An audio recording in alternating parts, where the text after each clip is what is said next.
No último vídeo eu falei sobre uma sensação que eu tenho e que eu vejo outras pessoas ao meu redor ter também, que é esse prolongamento de uma insatisfação, uma insegurança, uma incompletude, que meio que fica com a gente por muito tempo. E eu queria continuar essa discussão, mas trazendo um pouco para um universo que é muito caro para mim, que é o universo dos livros. Os livros podem funcionar meio como um escudo para essas sensações, né? Ou até como, sei lá, uma espada.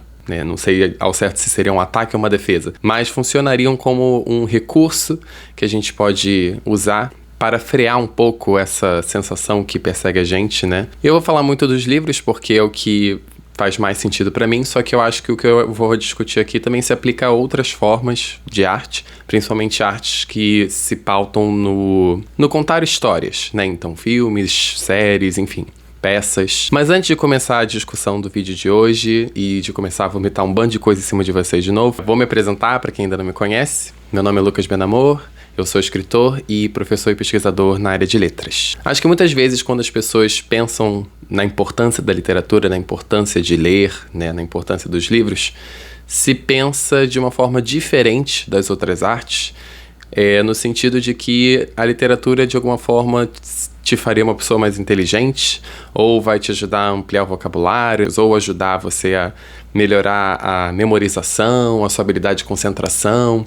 E por mais que possa haver verdade nesses tipos de resposta, eu vou trazer a discussão para outro caminho. Muitas pessoas são introduzidas à leitura na escola, né? Então a literatura ela vem como uma disciplina, uma matéria. E ela vem acompanhada de avaliações. Então muitas pessoas às vezes se sentem incapazes de ler porque não foram bem na avaliação da escola. Mas é engraçado se você pensar em outras formas de arte que também tem a ver com o contar histórias. Acho que ninguém se sente incapaz de assistir um filme. E esse saber ler vai muito além de saber decodificar textos. Então você saber o alfabeto, saber entender as palavras que estão escritas, né? Associar as letras aos sons. Eu gosto de dizer que ler é nada mais do que fazer perguntas. Então, se aparece um personagem, você pode se perguntar quem é esse personagem, o que ele quer, qual a relação desse personagem com os outros, se tem um acontecimento, né? A gente se depara com um acontecimento muito importante. A gente pode ficar curioso a respeito do que vai acontecer mais pra frente, pode fazer previsões otimistas e pessimistas. Então, à medida que a gente vai lendo uma história, a gente vai fazendo perguntas. E isso também ocorre quando a gente está assistindo um filme ou assistindo uma peça. A gente fica interessado em ver o que vai acontecer. E a gente pode fazer perguntas no sentido de entender como que aquela história se relaciona de certa forma com a realidade. E a literatura, quando vem nesse contexto escolar, com avaliações e tal, a gente é apresentado aos clássicos, né, de outros momentos históricos. O que, de certa forma, requer um pouco de maturidade, requer um pouco de conhecimento histórico também para você conseguir entender esses textos. Então é muito mais fácil você entender um texto escrito na época medieval se você entender o contexto medieval. É muito mais fácil você entender um texto escrito na época da Revolução Industrial se você entender o que se passava, que mudanças no mundo ocorriam naquele momento. E nem sempre quando a gente é mais jovem a gente tem essa maturidade. E as questões que a gente se preocupa mais, né? A gente está se conhecendo, a gente está ainda entendendo onde que a gente se encaixa no mundo. Essas questões podem vir abordadas em outros livros. Além da escola, eu fui apresentada à leitura por meio de, acho que muitas pessoas, né? Turma da Mônica, Calvin Haroldo, né? Essas tirinhas assim, que também são uma forma de literatura. Elas também têm enredo, também têm personagens, também têm questões que podem se relacionar aos sentimentos que temos no nosso dia a dia, as experiências que temos no nosso dia a dia. E aí a gente pode começar a pensar, né, o que qualificaria, o que caracterizaria a literatura. Porque para muitas pessoas, acho que nem só é limitado à literatura, mas também à música e outros campos, as pessoas gostam de colocar um tipo de literatura, ou um tipo de música, um tipo de seja lá o que for, num pedestal, como se aquela fosse a verdadeira forma de literatura, a verdadeira de boa qualidade, a literatura de boa qualidade, enquanto todo o resto não vale a pena. Eu lembro que quando eu era mais novo, eu li Percy Jackson, e eu adorei a saga do Percy Jackson, mas quando eu fiquei adulto e eu quis reler, porque quando eu gosto muito de um livro, eu sempre penso em guardá-lo para reler em outros momentos da minha vida, para ver se minha opinião mudou, enfim. Quando eu fui reler, eu achei um pouco infantil e não consegui me conectar tanto com os personagens quanto eu consegui me conectar quando eu era mais jovem. O que faz completo sentido, porque o livro foi escrito para crianças, né? Crianças, adolescentes, enfim. Então, as experiências por que os personagens passavam eram muito mais próximas das experiências que eu tinha quando criança. E hoje em dia eu não consigo, embora eu resgate da memória e eu tenha um certo afeto pelas histórias, eu não consigo me identificar tanto hoje em dia. Mas isso não torna a literatura, o Percy Jackson, um livro pior por isso, ou uma literatura inferior. É feita também uma divisão entre o que seria a alta literatura e uma literatura mais comercial, né, de entretenimento. E é óbvio que tem certas diferenças que a gente pode pensar nessa categorização. Eu acho que, por exemplo, a ficção de alta literatura, né, tem um experimentalismo formal muito mais forte. Tende a ter um espaço maior para você desafiar certos limites, né? Então a pontuação pode ser muito diferente, pode ter fluxo de consciência, né? Assim, pensamentos muito truncados e embolados para simular a forma como realmente pensamos. E na ficção, que a gente pode chamar de literatura de entretenimento ou literatura mais comercial, o propósito é você conseguir alcançar mais gente. Então você tenta usar uma linguagem que é mais, talvez, acessível, de certa forma. Talvez alguns livros se preocupem em adotar fórmulas que já foram testadas e que já deram certo, se preocupam mais em repetir padrões previsíveis sem se arriscar. Mas o que eu não gosto muito nessa divisão é que não é uma fronteira tão rígida. Até porque tem vários livros ao longo da história que o rompimento aconteceu a partir da adoção de uma linguagem mais acessível. Romances em folhetim, né? E livros que foram escritos em épocas em que a maior parte da população se tornou letrada, se tornou capaz de ler. Obviamente, os livros tentaram se adaptar de forma que mais pessoas conseguissem consumir a literatura. Pode haver também experimentalismo em outros livros que normalmente são associados a essa literatura mais comercial. Livros de fantasia, livros de romance, livros de suspense. Esses livros também podem se afastar dos padrões, se afastar das previsibilidades, né? Enfim. E o entretenimento não é um objetivo apenas dessa literatura aqui. Um dos principais objetivos quando a gente vai ler livros, ver filmes ou consumir arte, em qualquer forma que ela se apresente, é se entreter. E entreter, eu acho que não é necessariamente algo que torna a obra inferior. Entreter não é necessariamente ligado a você só querer agradar ou falar das coisas de uma forma muito positiva ou superficial. Também há entretenimento nesse ato de ficar fazendo perguntas e conseguir as respostas. Eu gosto muito de falar que a interpretação é uma porta aberta. A gente pode chegar a diferentes conclusões, mas essas conclusões têm que ser em alguma medida compatíveis. A interpretação não pode ser uma porta escancarada. Saber ler não é necessariamente saber qual é a única resposta certa acerca de uma pergunta que se pode fazer sobre o texto. É ser capaz de chegar a uma dessas possíveis conclusões que estão ancoradas no que está escrito de fato. E essa divisão de um lado ser superior ao outro existe desde a Antiguidade Clássica, em que se colocava a tragédia como muito superior à comédia, que na comédia se tratavam sobre temas vulgares, banais, e por isso era uma coisa inferior. E na tragédia você tinha catarse, né? O público saía com uma moral aprendida. Mas será que os dois não compartilham dessa coisa de querer entreter em alguma medida? Será que na comédia você também não pode sair com uma moral aprendida? A gente precisa sair com uma moral aprendida para ser de fato algo que agregou. Tem vários livros que a grande sacada é que não tem uma resposta dada, ou não tem uma única coisa, uma única solução, uma moral aprendida. Mas o questionamento que ele provoca, a pergunta que ele deixa sem responder, é o que faz o livro ser tão interessante. E, sinceramente, você não precisa gostar de todos os tipos de livro para você gostar de ler. Você pode gostar de livros que talvez tenham essa linguagem mais acessível, que tenham histórias que sejam mais previsíveis. E isso, a princípio, não é um problema. Mas me leva ao outro ponto do porquê a literatura é importante e porque ler é uma prática importante. Uma coisa que eu comentei no outro vídeo é que eu acho que é muito humano, né? Acho que é uma coisa inerentemente humana, nossa, de querermos sempre estabelecermos relações, de interagir, nos conectarmos uns com os outros. E esse tipo de conexão pode ocorrer através da arte. Sempre que nós produzimos artes, seja ela qual for, nós estamos de alguma forma expressando algo. Sempre estamos expondo uma visão de mundo, a nossa visão de mundo. Por isso também que é interessante pensar que por mais que as pessoas possam ter experiências semelhantes e visões de mundo semelhantes, todo tipo de arte vai ser única porque ela parte de uma visão única do mundo. Quando eu penso em aprender através da literatura, eu penso em aprender através dessa conexão. E seja uma literatura de alta ficção ou uma literatura de entretenimento, eu acho que elas também compartilham um pouco isso de apresentar uma visão de mundo. Alguns livros em uma medida maior do que outra. Livros como Casa dos Espíritos, da Isabel Allende, e Pachinko, da Min Jin Lee, são livros que a gente acompanha a mesma família em diferentes gerações, né? A gente acompanha o passar do tempo de uma nação, mas através da experiência de uma família.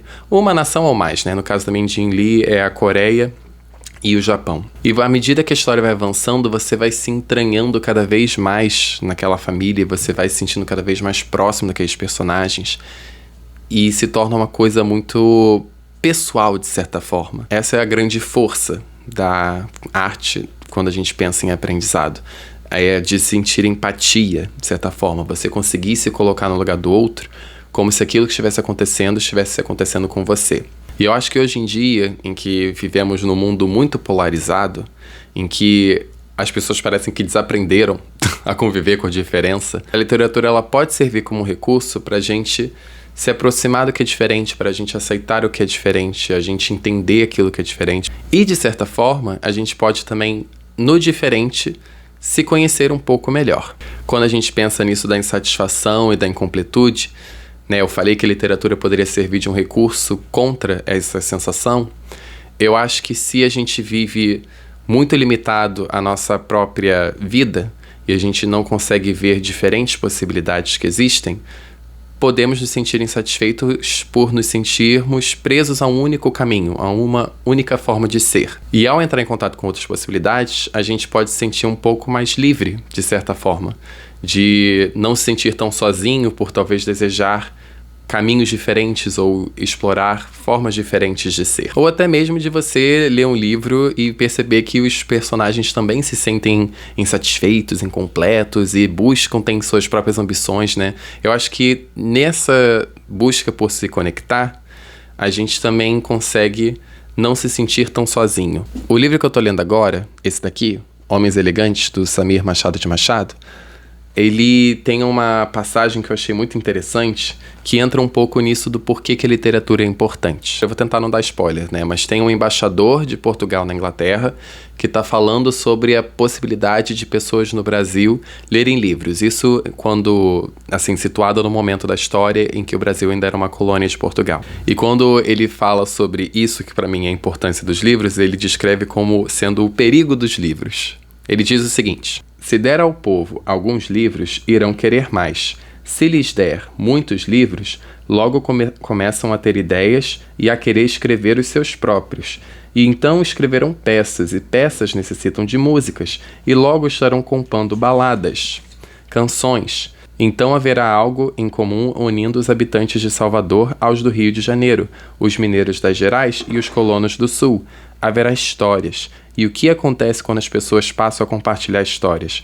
Descobrem que têm problemas em comum, dificuldades e anseios semelhantes, e toda sorte de sentimento inconveniente que as histórias geram, criando o maior perigo de todos, o senso de comunidade. E quando ele fala sobre esse senso de comunidade, ele fala sobre a criação de uma identidade. Se nós nos conectamos uns com os outros e conseguimos nos enxergar uns nos outros e não nos sentimos mais sozinhos, e começamos a compartilhar certas obras, então por que a gente se sente brasileiro? A gente se sente brasileiro porque come arroz e feijão no almoço. A gente se sente brasileiro porque a gente escuta pagode, sertanejo, funk, samba, né? Escuta músicas brasileiras. A gente se sente brasileiros porque a gente leu Machado de Assis na escola e leu Clarice Lispector na escola. Então, quando a gente começa a compartilhar esses elementos culturais, a gente cria uma identidade. Através da arte se cria uma identidade. Quando a gente começa a se conhecer, a gente começa a buscar no mundo, e muitas vezes a gente consegue encontrar só através da arte, vivências que conversam com as nossas próprias, sentimentos e pensamentos que conversam com os nossos próprios. Se fala muito da literatura e da arte em geral como uma fuga da realidade. Mas, de certa forma, a gente pode pensar que, na verdade, a literatura traz outras possíveis realidades, e se você começa a acreditar que essas outras possíveis realidades podem ser verdadeiras, substituir a realidade no momento, pode levar àquilo que o embaixador no livro teme, que são as revoltas, as manifestações e a luta por algo novo. E talvez seja interessante sempre essa exposição ao que é diferente, para que a luta possa ser mais um diálogo. Em vez de impor ideias, tentar encontrar o meio termo, ou entender que às vezes é preciso ceder certos privilégios que você sempre teve, para que os outros que sofreram para que você pudesse ter esses privilégios possam também ter uma vida melhor. E livros de fantasia, eu acho que ajudam muito nesse sentido de imaginar novas realidades, né? Quando eu me apresento como escritor de fantasia, as pessoas tendem a dizer: mas eu me interesso só pelas histórias da realidade, histórias de verdade, né? Como se a fantasia nunca pudesse se comunicar com a nossa própria experiência, a nossa própria vivência no dia a dia. O que eu acho que é errado. Se fosse uma coisa completamente desassociada, seria algo incompreensível. A gente precisa ter certas ancoragens e certas coisas que a gente consegue reconhecer, certos elementos familiares, para poder entender o texto. E a fantasia, a ficção científica, o horror, eu acho que são campos muito interessantes para se pensar em diferentes possibilidades. Eu particularmente gosto de histórias de fantasia que têm criaturas místicas ou criaturas sobrenaturais, porque sempre é abordado de alguma forma aquela nossa contradição de querer se encaixar, de não querer ser diferente, para que, de certa forma, a gente não sofra julgamentos, mas, ao mesmo tempo, a gente querer ser fiel ao que somos. Então, a gente querer poder viver a nossa autenticidade. Eu acho que, através da arte, a gente consegue se entender melhor e a gente consegue entender que o mundo é muito mais vasto do que a nossa própria experiência, né? Da experiência que a gente, de certa forma, é limitado, mas não precisa ser, se a gente sempre procurar contato com as outras pessoas e com as outras visões de mundo que existem. E nesse trecho do livro que eu li, que eu nem terminei, mas já sei que eu vou adorar, a não ser que o final seja muito decepcionante, por favor, não seja decepcionante, ele fala da importância de ler a literatura nacional. Eu acho que nisso de contato com diferentes visões de mundo, a gente tende a pensar muito sobre literaturas estrangeiras, né, diferentes países, diferentes culturas, que eu acho que é super importante. Quanto mais diverso for a sua estante, eu acho que torna o seu acervo mais rico. Mas eu acho que também é legal a gente ler a literatura nacional para a gente ter esse senso de comunidade, fortalecer esse senso de comunidade. Então, voltando àquela divisão que eu comentei de boa literatura, literatura ruim, alta literatura e literatura de entretenimento, né? Enfim, contanto que o livro te exponha a diferentes visões de mundo, ou te promova esse sentimento de identificação, ele te entretenha e te faça ter empatia pelos personagens, você consiga ter vivências através dos personagens que você está vendo nas páginas, já faz valer a pena. E eu acho que é sempre interessante você pensar nisso na hora de você escolher o que você vai ler. Não sei se deu pra ouvir a minha cachorrinha entrando. Fala oi, Betina. Fala oi pro pessoal.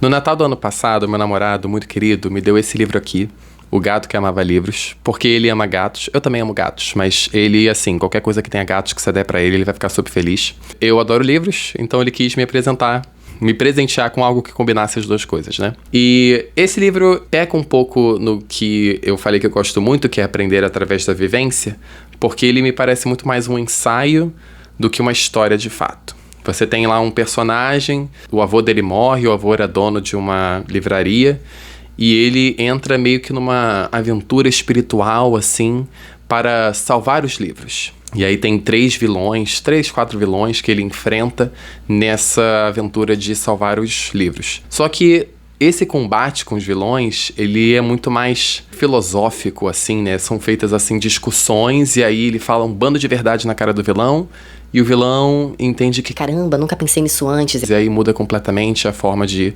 fazer as coisas.